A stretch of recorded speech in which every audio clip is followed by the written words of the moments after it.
Yeah. So this is what we called art Bibles or art guides. And I worked very closely with Brandon Adams. He was the principal concept artist. He did a lot of the art itself, and actually did the graphic design of these art Bibles. And I just worked closely with him. I created the text and the vision with him. And I couldn't. Tomb Raider was such a collaboration between me and Bren. I just think we were like more co-art directors than anything else.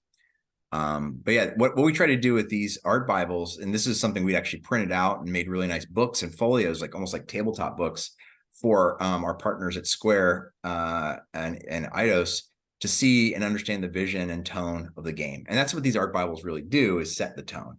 They go over character designs, they go over key art that is going to be setting up what the missions are about, what the world feels like. And it also inspires the team to actually make things and build their missions.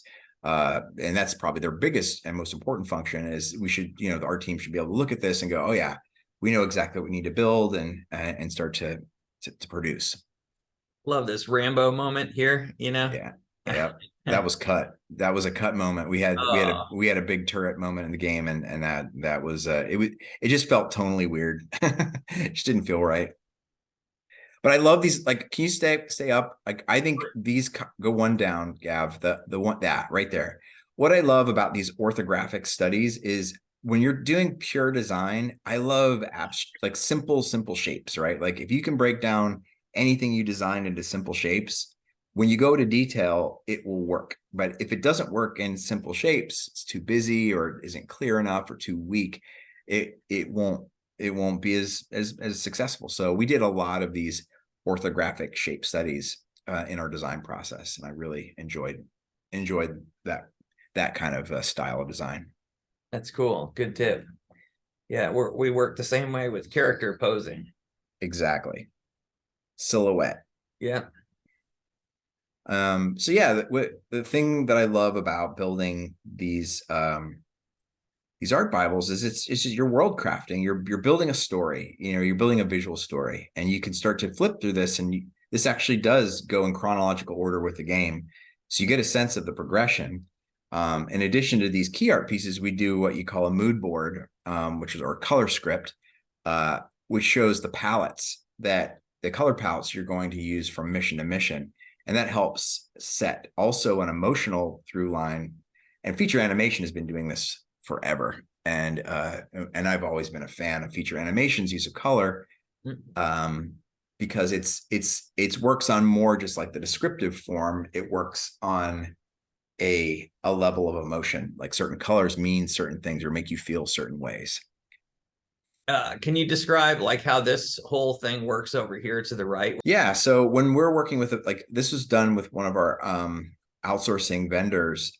We wanted what we wanted to do is describe the shrine that was going to be to the Queen Amaterasu that is going to be the final sort of antagonist of the game. So we came up with the brief, and then we had them do a number of these black and white studies. And then we picked the one that we felt was the best composition. But yeah, we like to ask our either internal or our concept artists to use black and white and quick studies to get to compositions. And now this is all used to be done with just simple shapes in Photoshop.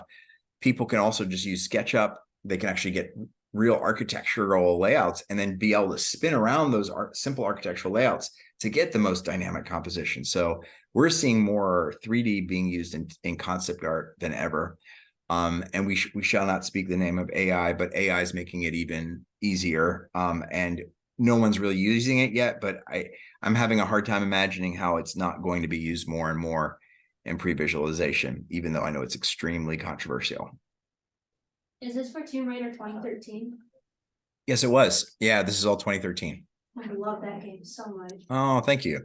For one of the like character design paintings, how long would that normally take for a professional? If I know exactly what I'm doing, the style of photo bashing that I usually do, I can get a character design done in a day.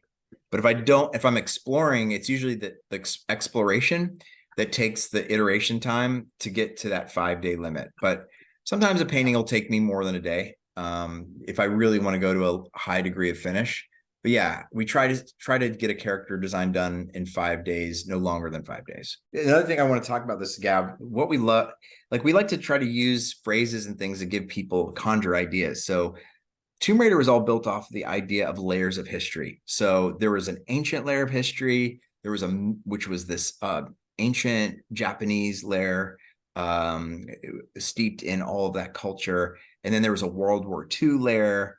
And then there was a discovery layer, like a explorers layer, like Amelia Earhart era. We had all these different layers that we knew and could track. And then whenever we built our spaces, we thought, how can we sort of stack these layers of histories to create a more interesting visual impression? So this is some of the World War II bunker stuff that was on the island, that ultimately was a haunted island, but they didn't know that at the time. And it wasn't a very tactically advantageous place, but it's there as a part of the tapestry that made up the 2013 Tomb Raider game. Right. And well, it's cool for you to kind of let us in on the psychology of planning, the way you put it together. Yeah, it's just like everything, Gab. It's always, when you're designing, it's all from the general or the very simple things to the complex. So general to specific. So if you can come up with a really good, like our tone that drove everything was survival, right? So this whole book should reflect that concept of the struggle to survive, something holding on to life. Societies in decay. We called our art direction ominous beauty, right? And those terms were important, and they take a while maybe to find the simplicity. But if you can come up with a term like ominous beauty, now when you look at all these paintings, you can sort of look at them through that lens and go, oh, I see what you're talking about. There's something really pretty about that, but also something kind of dark. Mm-hmm. And there's always a vignette of something ominous in the background that you can't quite make out.